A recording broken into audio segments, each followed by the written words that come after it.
A vote is cast about making SJSU's campus smoke-free. See how this affects students. A presidential candidate announces her intention to run, and she does it in a unique way. We'll talk to a political scientist on campus. Student advocates are helping to educate undocumented students on immigration reform. We'll show you why they're worried. Update News starts now. From the School of Journalism and Mass Communications at San Jose State University, your source for what's happening with a fresh perspective on today's issues. You're watching Update News. Hello and welcome to Update News. I'm Dustin Dorsey. And I'm Heather Miller. Thanks for joining us. For all of you smokers on campus, be ready for a change starting August 1st. San Jose State University will soon become a tobacco-free campus. David Taub is live in the newsroom with more. David? Dustin, the campus-wide ban will go into effect starting August 1st. The goal is to decrease secondhand smoke and to promote a healthy learning and working environment. The campus-wide ban affects all tobacco products, including cigarettes and chewing tobacco, along with vaporizers and e-cigarettes. The university is doing this for health reasons. We really do want to jump on that bandwagon and encourage people to engage in cessation programs and really think through the health impacts of using tobacco products. The decision to move to a smoke-free campus came after several years of working with various different groups on the issue. In 2011, the campus surveyed students and found that 65% favored a smoke-free campus. It's a good idea considering not a lot of people have to smoke around campus, and all that secondhand smoke wouldn't be in a lot of people's lungs. However, the survey also showed that 35% of the student body was not in favor of a ban that will force smokers off campus to have a smoke or use any other tobacco product. We work pretty hard, so we're stressed out a lot. Some of us smoke because of all the stress. For smoking or using any other tobacco product on campus starting in January. And before that, starting on August 1st, the school will be taking an educational approach. It will inform students during the next fall semester that San Jose State is a tobacco-free campus. Live in the newsroom, David Taub, Update News. There's Ride Your Bike to Work Day, but thanks to the Environmental Resource Center at SJSU, there was Ride Your Bike to School Day. Students brought their two-wheel ride on Tuesday to get prizes and free tune-ups for their emission-free commute. With fewer than 7,000 parking spaces at SJSU, it's no wonder students living nearby are opting to bike to campus. The Environmental Resource Center partnered with Transportation Solutions to encourage passers-by to spin the wheel for prizes such as bike repair kits, compasses, or cookies.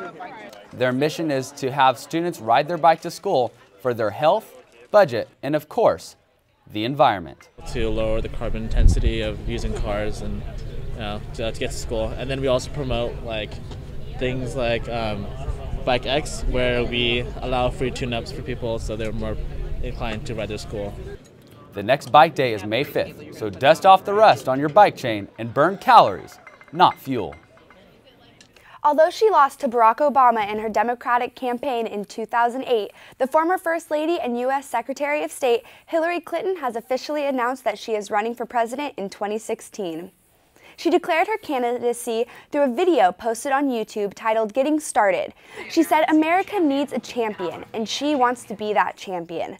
Professor of Political Science at San Jose State, James Brent, says the catchy slogans used by candidates are terrible and reveal nothing about their stance on issues. I think what you need to look at are the candidates' past records. Most of them have served in office. What bills have they sponsored? How have they voted on major pieces of legislation? That's what you need to look for. Professor Brent says regardless of the catchy videos and slogans, change won't happen over time. And Brent says despite her gender, Hillary Clinton might actually stand a chance at being president. The country of Cuba is undergoing an intensive 45-day review to be taken off the U.S. list of state sponsors of terrorism. President Obama met with Cuban President Raul Castro last week. This was the first meeting of each country's leaders in more than a decade. The decision will allow more trade and tourism between the United States and Cuba.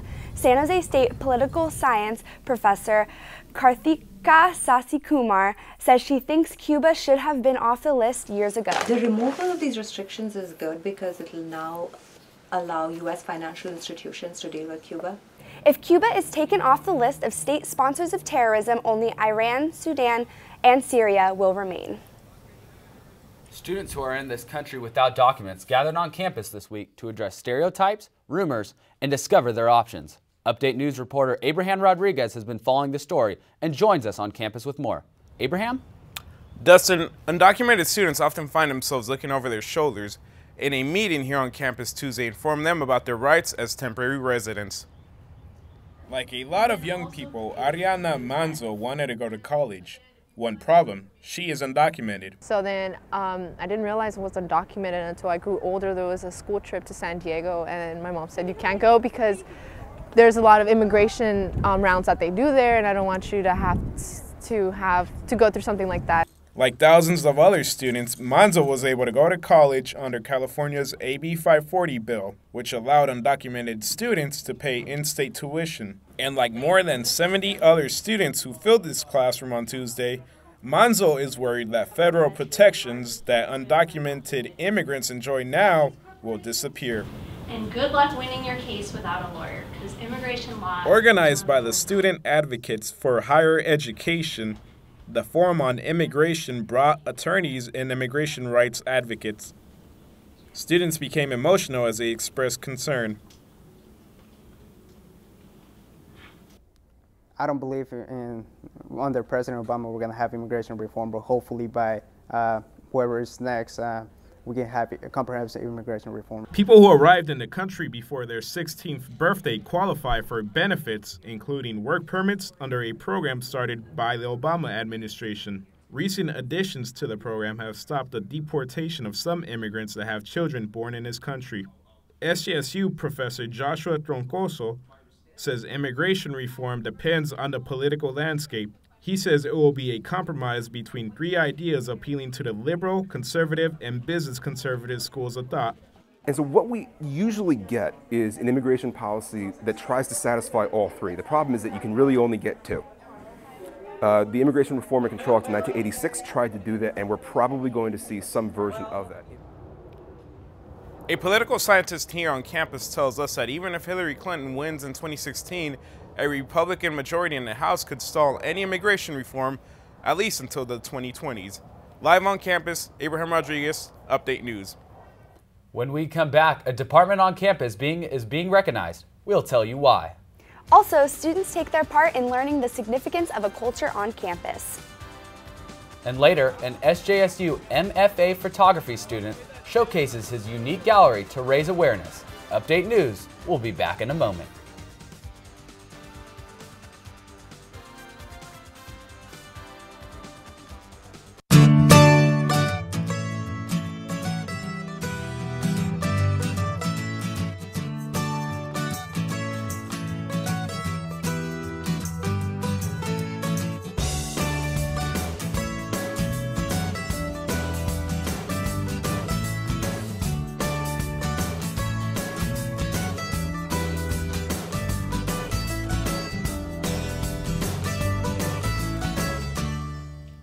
Now we have Kayla Novak with the upcoming weather. Thanks, guys. This week has been quite the kicker for those of us with allergies. We've had fast, dry winds with high pollen counts, which has caused a lot of dry, itchy eyes and stuffy noses. But hopefully with the rain coming in this week, we might have a little bit of relief with that. However, the rain is not going to help us with the exceptional drought here in California. Let's go ahead and check out the upper air analysis to see where those winds are coming from. However, let's start with the East Coast. They've been getting a lot of rain, which is caused by all these low fronts here, and then they have a stationary front in the Midwest, which is why they've been so wet this season. And then they have another low front that is going to move towards the east that is also going to keep that rain in the area. Then for our area, we have this high pressure here, which has been moving clockwise, causing the north winds into the Southern California, causing those Santa Ana winds, and then also those dry winds in our area. Then if you see, we have a low front up here, and that is going to move towards our area and then into the Four Corners and hopefully bring us that rain next week. Let's go ahead and look at a closer look at the Bay Area. So because we have that high front up there right above us right now, we are going to have warmer temperatures in the northern areas, like low 80s in Sacramento, mid 70s in Napa Valley. San Francisco is going to continue with those mid 60s, partly cloudy, and high winds. Hayward is going to be low 70s, partly cloudy, and then high 60s in San Mateo, high 60s and partly cloudy in Santa Cruz, so you might still be able to hit the beach. And then in San Jose, we're going to get low 70s this week. Let's go ahead and take an even closer look at San Jose. Sunday, 79 degrees. It's going to be nice, warm, and toasty with a low of 50. Monday, as the low pressure is moving into our area, the temperatures are going to start to drop with high of 75 and a low of 50. And then as the cold front even gets closer on Tuesday, we're going to have high of 67 and low of 48. And again, we will get that rain hopefully on Wednesday, but it won't be enough to help us with the drought.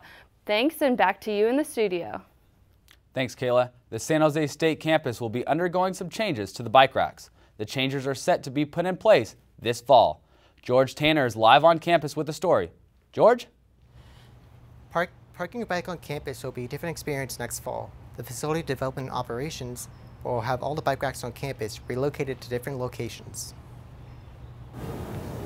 The project was proposed by the facilities development and operations to solve problems on campus concerning bike riders.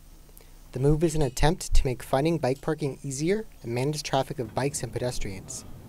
The biggest reason for the rack relocations is the amount of illegal bike parking.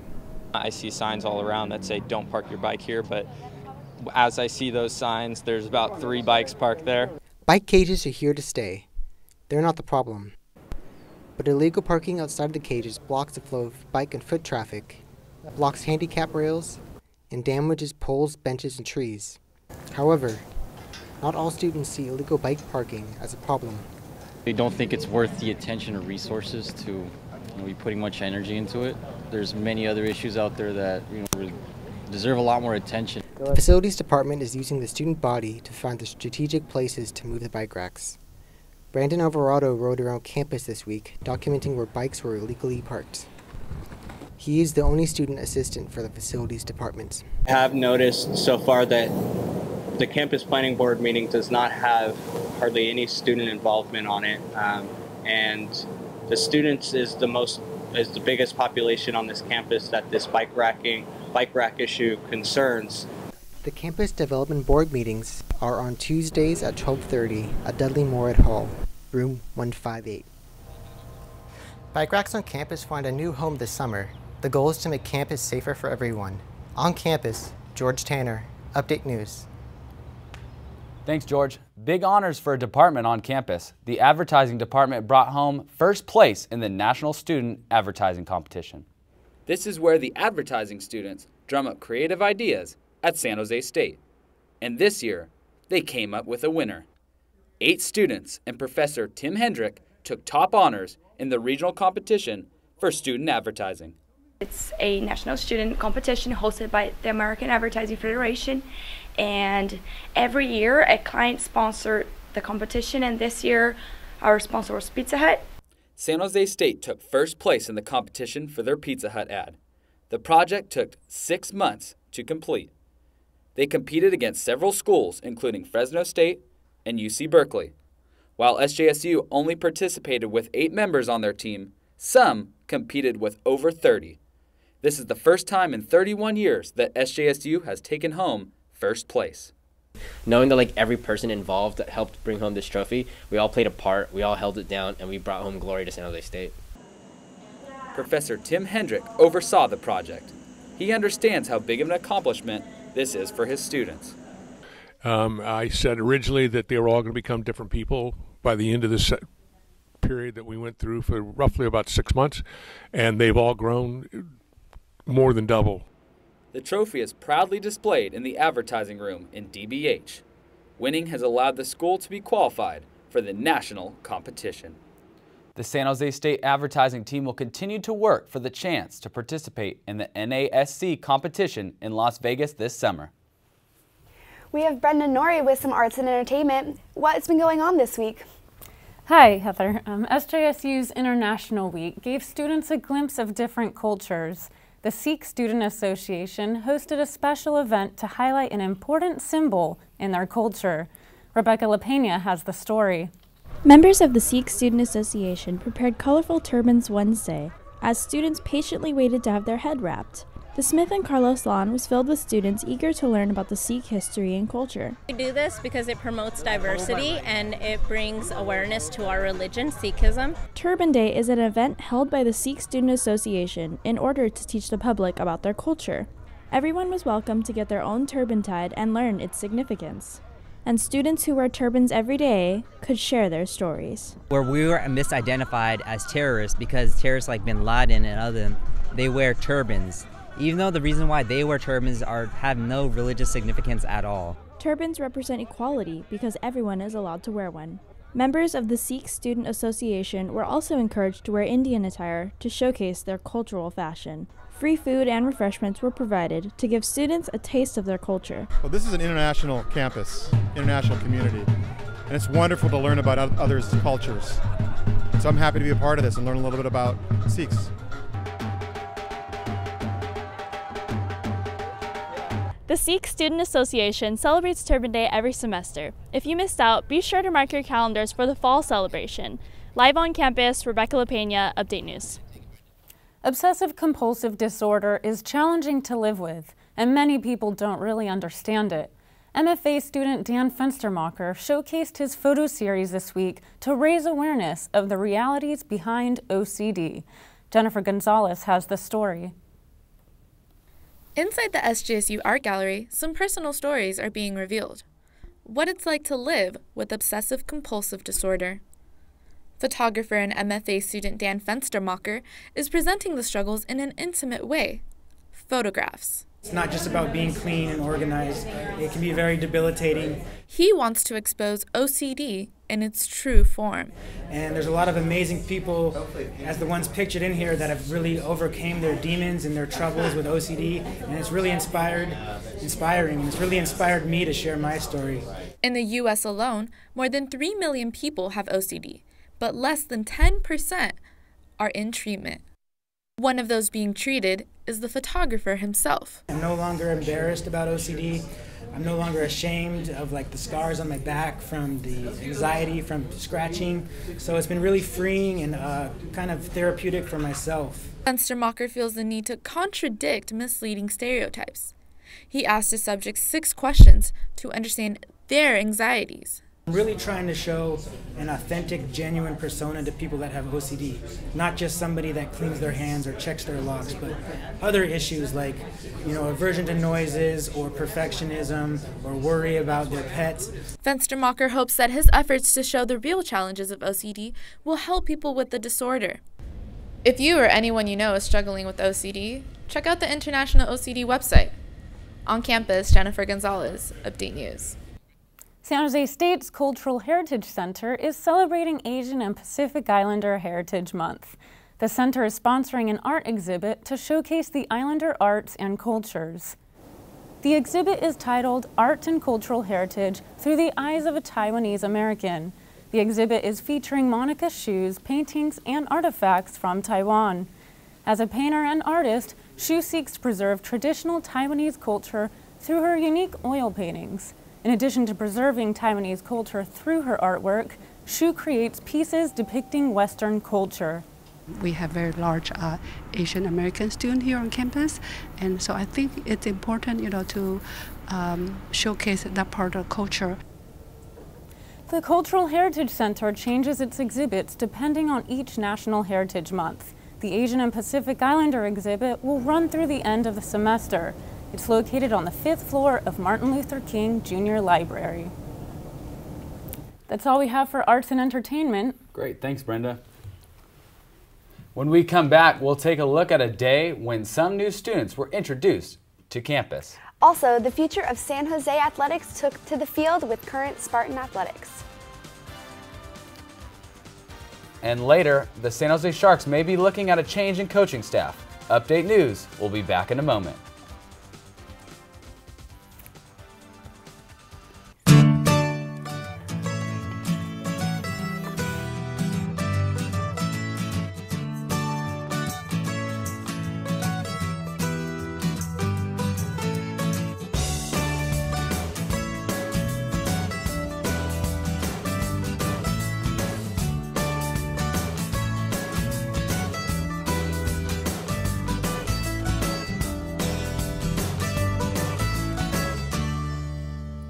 tour guides and marching bands. That's what new freshmen coming to SJSU saw last weekend. Nearly 10,000 people were on campus Saturday as part of the university's Spartan Admit Day. The annual event occurs every April to integrate incoming freshmen and show them around campus. So the importance of Admitted Spartan Day is for them to be here, to take in the college experience, even if it's just for one day. They go away with feeling like, I am a Spartan. An estimated 9,700 people were on campus for Admit Day. The university admitted close to 6,000 freshmen in fall 2014. Freshmen received letters of acceptance for fall 2015. Now we've got Christina Rotar here with us now to bring you sports. What you got, Christina? Thanks, Dustin. Let's get right into it. Spartan Athletics is continuing a mighty tradition at SJSU, the annual Spartan Field Day for children ages 5 to 12. Student athletes from golf, football, gymnastics hosted Field Day at Spartan Stadium Saturday.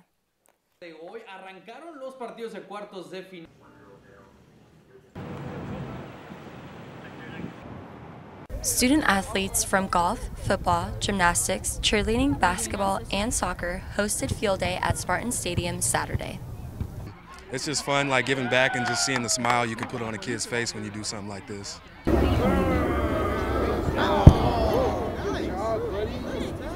Athletes pair up with junior Spartans and host this event every year as a community service project.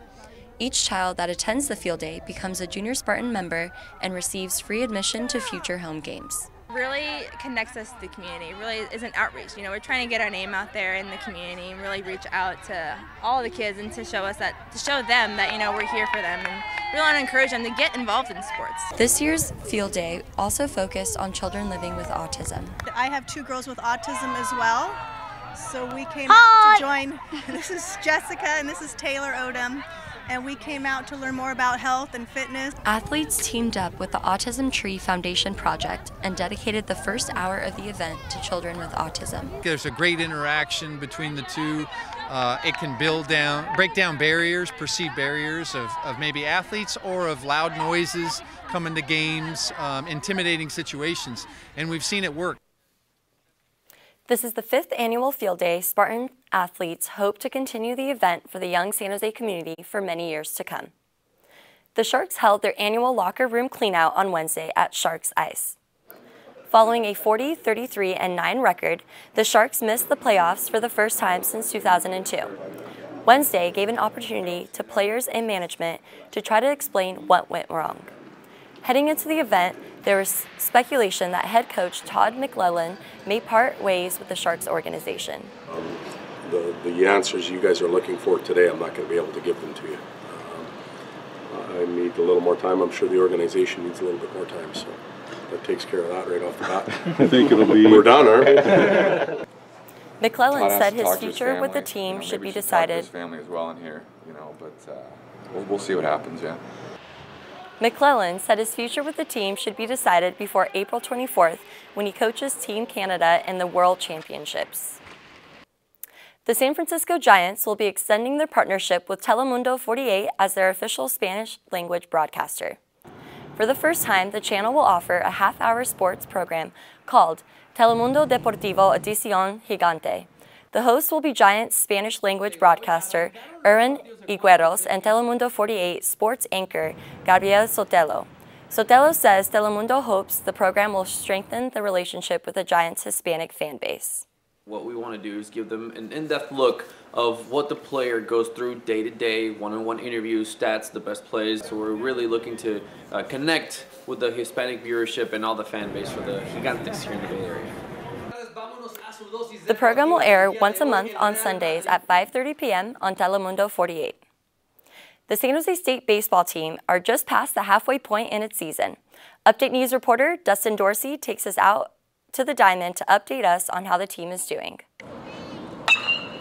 The Spartans hold a 9-26 mark through the first 35 games of the season. The team has faced several opponents early on that played in the NCAA tournament last season. While the Spartans have only a few wins versus the high-quality opponents, the tough competition has been good for the squad. Well, I think our league is so estimated. You know, it's a good league, and I think it gives you some experience of playing good competition. One of the bigger victories came in early March. With 3 men on, senior center fielder Andre Mercurio stepped up to the plate. The center fielder, number 7, Andre Mercurio. Mercurio cleared the bases with a 3-run triple to put the Spartans on top early. The deficit put the Cal Poly Mustangs in a hole they could not climb out of thanks to the strong pitching by SJSU, and the Spartans took the victory. The key is getting the 7 out of 9 leadoff guys out in the inning. That is huge. There's still plenty of baseball left for the Spartans this season. The players know it is up to them to bring exciting success to the diamond. We just have to keep working hard. We have to stay focused. We have to do all the little things right, and we have to learn from our mistakes. With the season about halfway through, the team will try to stay focused and finish the year strong. At Municipal Stadium, Dustin, Dorsey, Update News.